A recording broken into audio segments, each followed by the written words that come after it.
Good afternoon. I'm the lucky person to speak right after lunch, huh? My name is Lonye Ford, which was pronounced perfectly, and that always doesn't happen. I typically have to do some generic speeches like mowing the lawn and going yay.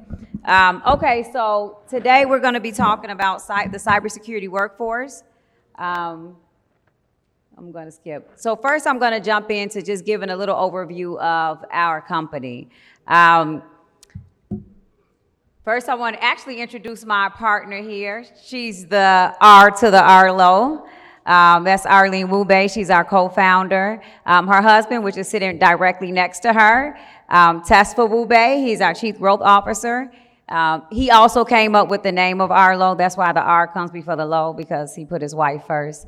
And then I have my beautiful wife here joining us as well. So she is my actual boss. So just an overview about what Arlo does. Arlo, we are an American-based company, been in business since 2014. Our focus, we have three main focus areas. Our focus is we do work in intelligence, all for the United States government, but we do work in the intel space. We also do work for program management, all at the senior level. So we only have really pretty senior level expertise. Most of our work is out of the Pentagon. I won't go and bore you into our programs, but we do some very interesting work. And we also do work with cybersecurity, which is what we're here to talk to today. And that is my passion. I love cyber. And so what we do in cyber specifically, because cyber is a very large domain. We go in and we're more on the assess and authorize side. So we're looking at how do we assess risk, what type of risk we should be accepting. And what we do for the government, we go into very large agencies in the U.S., like the USDA, as an example, in the Air Force, and we look at their entire enterprise, and we look at all the systems, the data, and how they are securing that data, and we help develop frameworks. And we work between senior level leaders as well as down to the technicians. And that's where my expertise. I started off as a technician at the help desk a long time ago. And now I look at more of, we build strategies for the government. This year, 2021 was our breakout year. We did some amazing things, won some amazing awards. I won't go into that, but we did make Inc. 5000. 104. We were the 153 fastest growing company, and we were the third fastest growing company in Washington, D.C. Okay, I'm done with my shameless plug.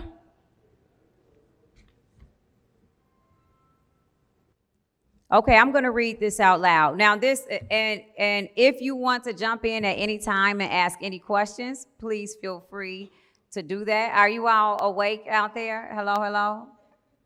Show of hands, y'all awake? We here? Okay, so we're gonna jump into the data.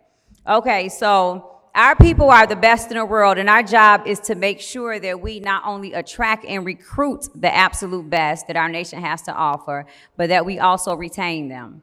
So this was a quote given by a Navy admiral and specifically related to the cybersecurity workforce, though this just isn't a cybersecurity piece.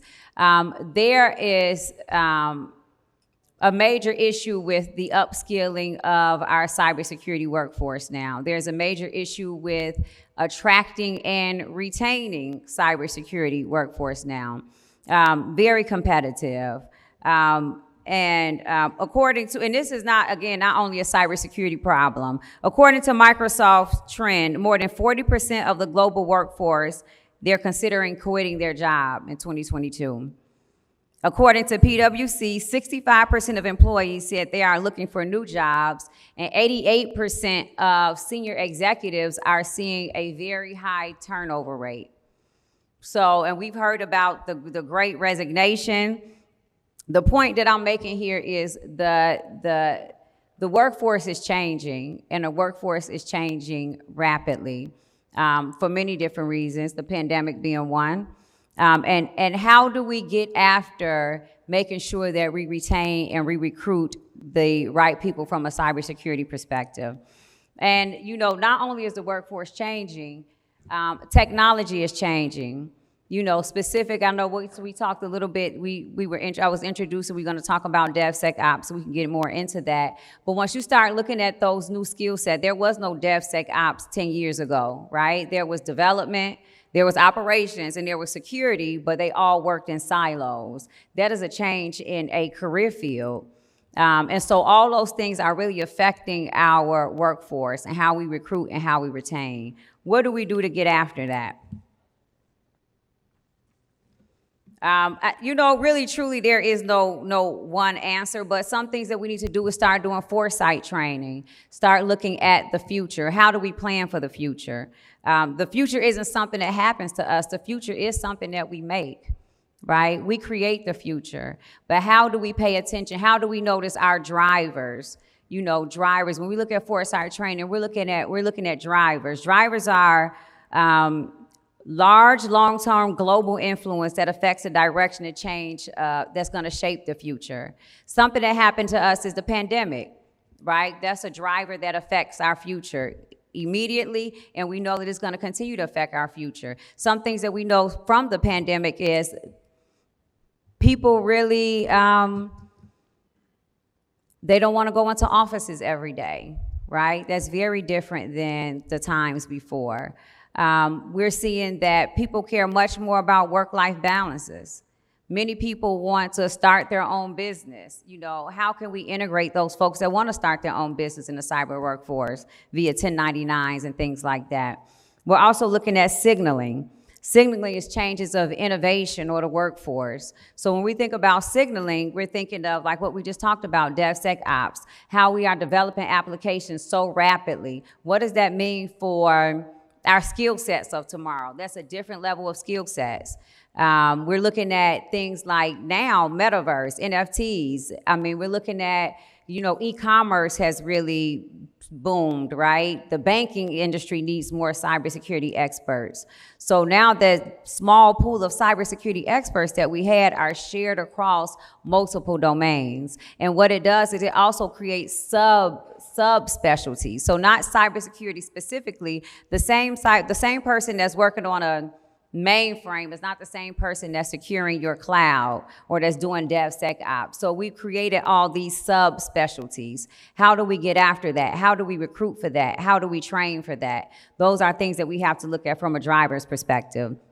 And then we take that information, you do forecasting, and you create different scenarios. There's not going to be one scenario to get after this problem that we have in workforce. What are these different scenarios? How can we better integrate our applications? Those are things that we really have to focus on.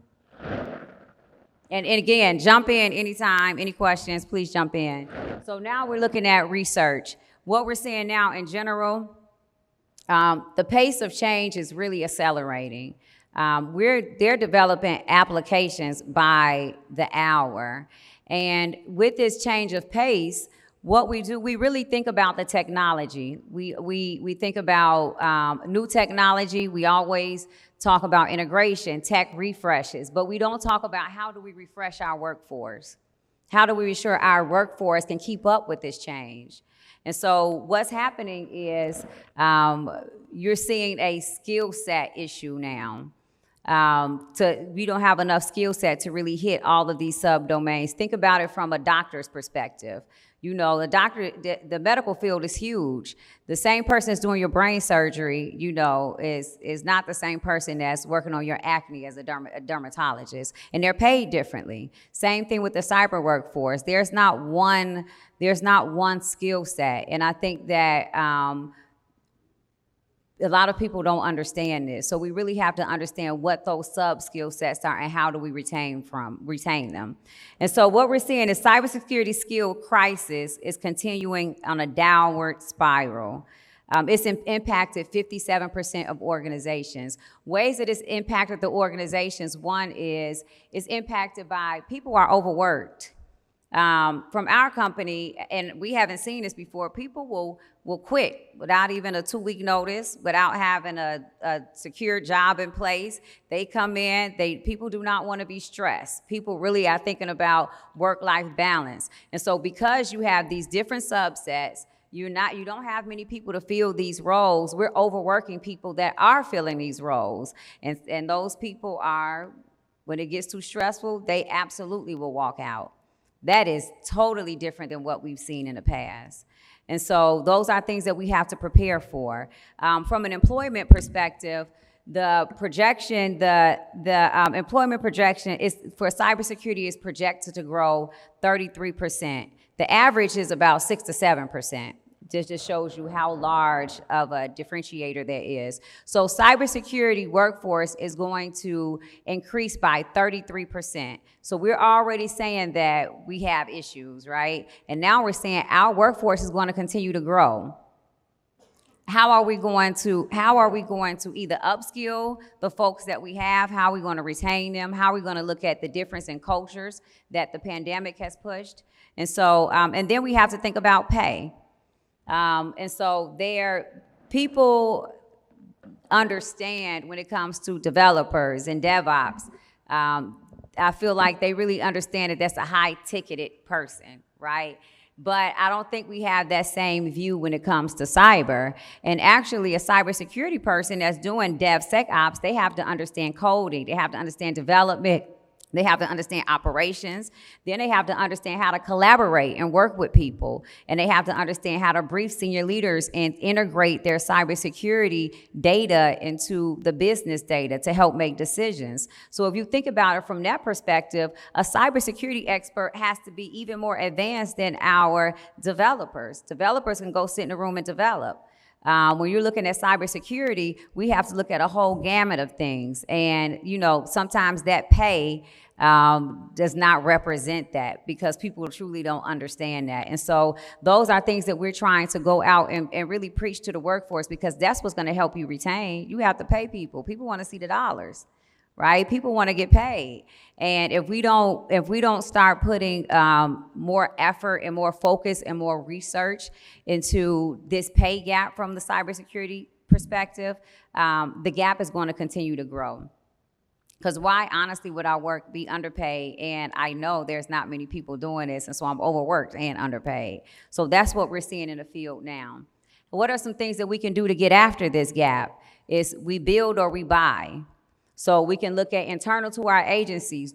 How do we build our folks up? How do we train our folks? How do we streamline and maybe use folks across multiple projects? So we really have to start being creative and coming up with solutions for workforce, because the people truly are not there right now. You're looking at per every 100 jobs, there are 48 qualified cybersecurity professionals. And of those 48 professionals, all of them are employed. So you have to find a way to steal them. So you have to be competitive. And again, that goes back to pay, that goes back to culture, and that goes back to foresight training. When you do research on cyber folks, the majority of them really, really hold training at a high regard. Even as we are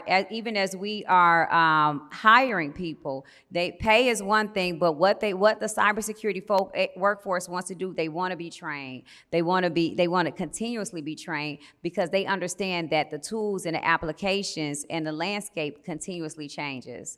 And so looking at how do we do that? And how do we use maybe some folks that's in these underserved, underused communities? Americans are even looking at how do we look abroad now? How do we get a larger workforce, a global workforce? And we hadn't necessarily done that in the past, but now we understand that we need to. And then again, this is a global crisis. Right now, it would take a 145% increase in the current cyber workforce to meet the global demands of the work. 145% increase to meet global demand. That's huge. How do we get after that? The first thing now, we start having to have these conversations. Right now, I'm not telling you we have a solution, but we have to start thinking through, how do we plan for tomorrow's workforce? This is just a graphical depiction of what we're looking at. In the U.S., D.C. has the most talent of any American city for cybersecurity. and still look at the difference. We're still 2-1. And we have DC has the most cybersecurity experts. So this is just a visual depiction of where we are currently. So this is like 911. We have to start focusing on this, right? So the good, the bad, and the ugly.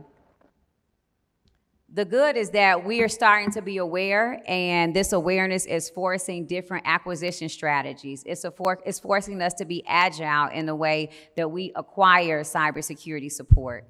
But we have to continue to have those conversations because we've been doing the same thing the same way, especially on the U.S. side from a government perspective. We've been acquiring the same way for years. So it's getting people to understand and start coloring outside the lines, to start having things that, again, what can we do to bring in those underserved lives communities? What can we do to do buddy systems, to have training? How can we upskill the workforce that we have? Versus contracting and on the government side. So we're starting to have those conversations, but we have to start looking at that foresight training. We have to start looking at those drivers, and we have to start right now pushing action. Because these reports that I'm looking at, we're talking about this has been going on a downward spiral for 5 years. And it's not getting better. I don't mean to sound gloom and doom here, but really that's what's happening. But again, we're starting to talk about it, so that's the good thing. The bad, it's a lot of competition for the workforce. There's a lot of competition, totally different than the competition of the past, because we are looking at Internet of Things, right? We are looking at, your refrigerator has an IP address.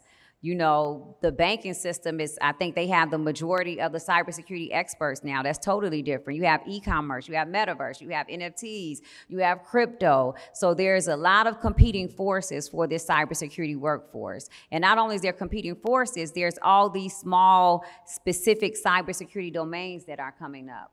Focus in banking is different than maybe e-commerce. It's different than, the F-35 jet that we're trying to secure. So, the competition is fierce. How do we streamline and find a way to really share resources? How do we automate? How do we do much more from an automation perspective? And those are some of the things I'll bring in when we talk about DevSec Ops.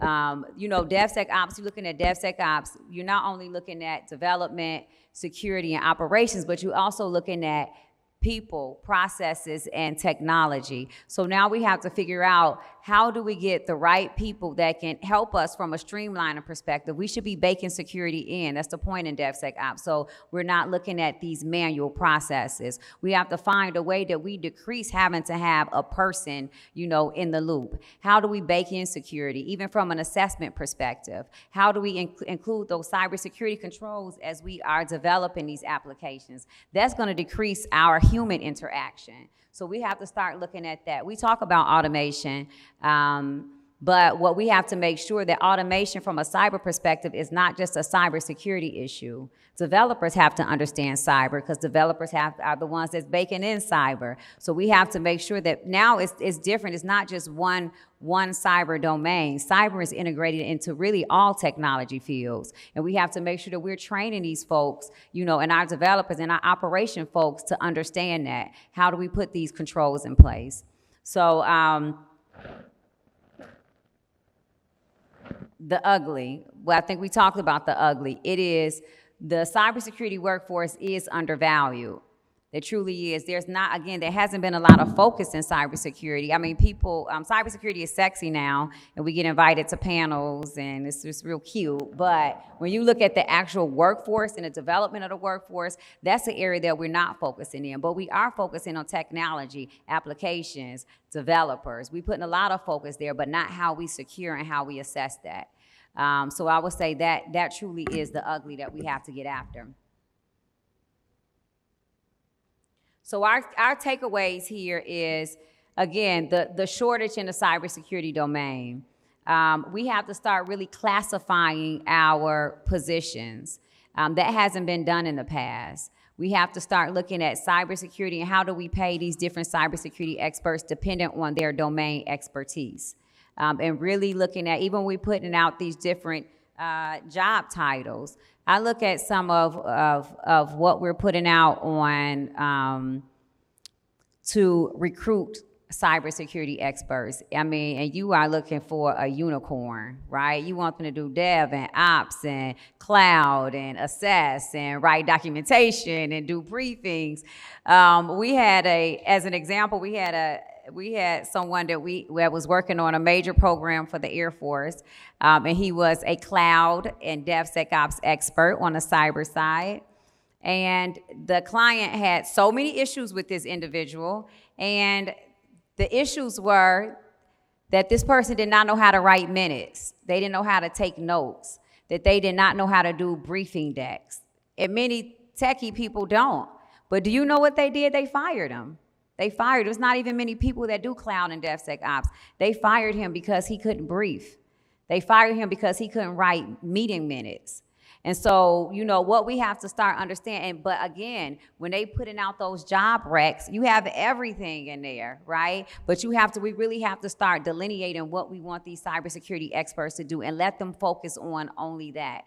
And so that's an area that we can all start. To me, that's a simple starting place. Making sure that you document the type of experts you need for these positions and don't throw the gamut at them. Have them do exactly what you hired them to do. Take all the minutia away. Have someone else. For our company, what we do, we bring on tech writers. We bring on people to do PowerPoints, even though it's overhead for us. The government doesn't pay us for it, but I also don't want to pay this guy $200,000 to write you some meeting minutes. Right? I'll get an admin person to do that. And so I think that's what we have to start doing, delineating exactly what type of support we need from our experts and using them specifically for that. We talked about innovation and acquisition process. What are different ways that we can bring people on and streamline how we use our expertise? The United States government, again, is very strict in the way we hire expertise. And there we are trying to now kind of color outside the lines. We're trying to use our experts to also train a trainer, those type of things. And so we just have to work on the acquisition process in general. We talked about competitive rates. I won't go too much into that. From a long-term action, we need to start looking at signaling and foresight planning. That's things that we're not doing. We see that the changes that's happening in the IT field, but we're not necessarily planning for the workforce of tomorrow. We plan for the technology, and I think what we've gotten into is we want to throw technologies at problems. But remember, technology is one piece. You need the people in the process portion. Really, the people are the foundation. And so we have to start really focusing on that as well.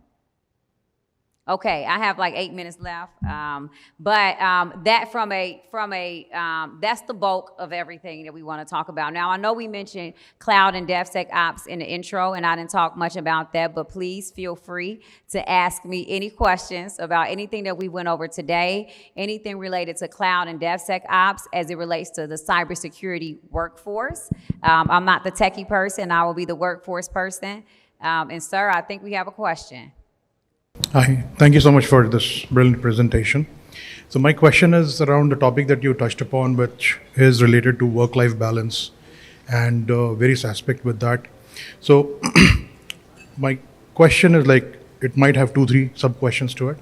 So first one is about when should we do the headcount planning within the life cycle of the project management, right? Because work-life balance has to do a lot with how the management team is doing the headcount planning for the project. The second question is about a lot of freelance activity that the cybersecurity professionals are doing themselves, which is such as bug bounty. That's the cream of the money that they earn right now. So how do we balance that? Because a lot of professionals who we work with, who we have employed as well, in their personal life do a lot of bug bounty, and to do anything you need time. And how do we balance all of that so that the work-life balance is managed for that individual as well as work is delivered for us? Okay, I think, let me hear, I heard the second part of the question, but can you repeat the first part of the question? First part of the question was about a lot depends on a decent headcount planning to run the project. So essentially, from the experience that I have not seen a lot of companies doing a exact headcount planning because, as you've said, it's an illusion. We really cannot plan X number of headcount for a Y amount of output for the project. But what kind of magical algorithm which we could use to have that somewhere near that it does not impact the work-life balance for individuals? Okay, so I think I have it. So two parts. So I'll start with the first part is I think that we're saying that from a head count, trying to balance the head count to pretty much the project and making sure that we, by doing that balance, that's going to help with our work-life balance. Is that what we're saying? Okay, so I think that a lot of that has to do with effective project management. I'm seeing when we go on some of these projects, you know, you have the technical folks there, you have the cybersecurity folks there, but a piece that is really important is really effective project management. You have to have someone go in, assess these projects, decide and work with the client as well as the support staff to say, what is our outcomes? You know, what is it that we're trying to get after? What are our deliverables? And lay out how many hours does it take us to get after those deliverables and create a WBS. You know, some things are just old school and it's not going to change. You need to break down your schedule. And so I think that sometimes is a missing piece. And you need a very senior project manager in most cases where you're talking about cloud, DevSec Ops, and new technology. Even from a project management perspective, that person has to understand project management, Scrum now is agile project management,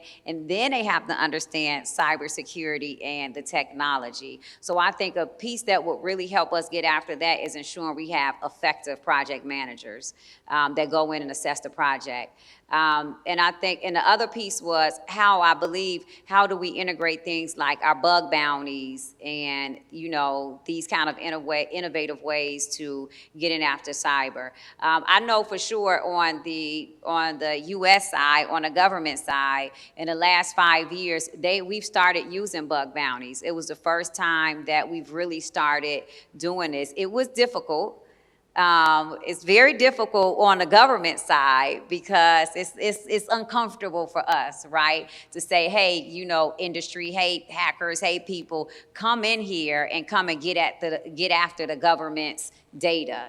And then, you know, I'll pay you based off of what you have found. But the government has started doing that. On the U.S. government side has definitely started using bug bounties. They're doing a mixture of like bug bounties, penetration testing, and we just started really integrated pen testing on the government side as well. But on the bug bounty side, very impressive what has happened. And I think that we see how useful that is. Because what you really want is someone to go out after you like a hacker. Not nicely do a penetration test, right? Not, hey, I'm here, but really get after you and know that if I get to you, you know, I get paid for that. And so they found innovative ways from an acquisition strategy to integrate that on the U.S. government side. So I definitely have seen that being integrated. Now, how does that help you with work-life balance? I'm not sure, because most people that like to do that is really, we get obsessive with it ourselves, right? So it's not only that those are things that we're doing, because you may be doing your job, and then you may also be doing, most people are probably not full-time doing bug bounties, right? So you're probably working and then doing bug bounties on the side. So I don't know how that will work. I think you're going to continue to probably be a workaholic. Maybe it's nothing I can do from that perspective. But I will say that we are starting to integrate those, you know, those different technologies. Yes, sir. Hi. So I think my question is at the heart of almost every entrepreneur's, jobs. So you talked about the hiring problem. In short, what's the solution, right? You can only pay an employee so much according to the revenues you generate and according to the worth of the work that he does for you. So, basically, what's according to you, the short-term solution of the hiring problem and the long-term solution of the hiring problem? I will say that I think that's a good question is, you know what, the question is, you know, we're saying that we need to pay people and we can't. What's the solution to it, right? And so we've been trying some innovative things from our company. I would say that I can't say that there is a full-blown answer. I think we're going to have to be innovative and try, right? So what we've been doing is we're finding a way to bring on people to the company that are expensive, but what we do is we use them across multiple projects. And so what we do is from an acquisition strategy perspective, we say to the client, it's going to cost you this much to get after these outcomes, right? Because we're going to have our program manager on there. These are our outcomes. These are our deliverables. And this is how much it's going to cost you, client. On the back end, I might say that to 3 clients, but I might really have to have one cybersecurity expert that I pay $250, which means I can get paid from those 3 clients, and that's going to cover the cost of my one expert. But again, my expert can't be going in creating minutes and briefing decks and that either, and they have to be focused on their expertise. So one way that we've got after that is finding a way to use our one individual across multiple projects. Another way we've gotten after it, it's hard for the U.S. government is because they hire people based off of one FTE. That's how you go after proposals. So what we do is we bring people in for reach back capability. So we might bring them in overhead and not necessarily charge them to the government, but again, use them across multiple projects. Once we have them trained up, even if they don't have a project, we keep them on a bench. Because what we've noticed is it's more expensive for me to bring in new expertise every time there's a new project versus keeping my trained person, you know, on the bench. So those are some ways that we've gotten after that. And now we're looking at better ways to streamline like workforce development. So we're creating a lot of strategies and templates and guides so that when these experts come on a project, some pieces are already done for them, the written pieces, right? And they can go in and almost like fill in a blank based off the expertise. So those are some of the ways that we're getting after it. Right, but this is basically a band-aid, right? I mean, it's not a solution to the hiring problem. It's just resource optimization, I feel. Yes. So, I mean, have you looked into education programs so that you can hire a semi-trained sort of professional who wants to get into cybersecurity, but then you can sponsor the, for example, a 6-month, 9-month course with the condition that he works with you for a while? Yes. Now, for us specifically, we work on all senior level projects. So everyone within our company specifically, I would say, are at the senior or master level. So we don't have any entry level type of positions. And I can go on a whole nother rant about entry level cybersecurity positions, but we don't necessarily have those type of positions. But what we do have is what we have taken is those mid-tier people, and internal to the company, we develop our own training. And there are resources in different companies that have solutions, Pluralsight, Cybrary, but the problem is the training is not keeping up to par with the new technology. So there's not a whole lot of trainings for a cybersecurity assessment of cloud and DevSec Ops. So I have to develop it. So that's what I do now. I'll develop that training internal. I develop frameworks to get after that training that we share with the government, and we also use that to train our internal resources. But I totally agree with where you're going. That's where we need to go. That's not necessarily what we do, but that's where we have to go. How do we get people, and how do we decide who can transition into cyber? Right? There's some areas that make sense from a transition perspective. I have the red zero, my time is up here. But even some of the analytical people that we don't think about that can transition into the cyber domain and can transition into this workforce. And so how do we integrate them and do that? That's really based off training, but you're absolutely right. So my time is up. But I still will be here if you all wanted to ask any specific questions. I'm around, please.